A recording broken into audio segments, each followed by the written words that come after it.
papadisan ini ni Mr. Gaudioso M. Julianes.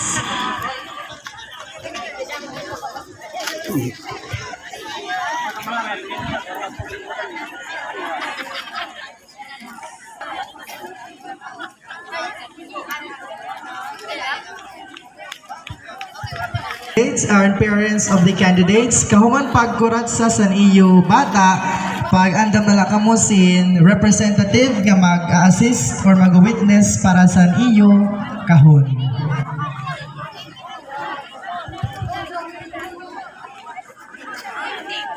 Once again, to perform the Corazza dance, let's have Miss Alvina Zoe G. Robago together with Mr. Gaudioso M. Julianes.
Thank you so much, Miss Alvina Zoe G. Robago and Mr. Gaudioso M. Julianes sa maupay mapagsayaw sa Corazza.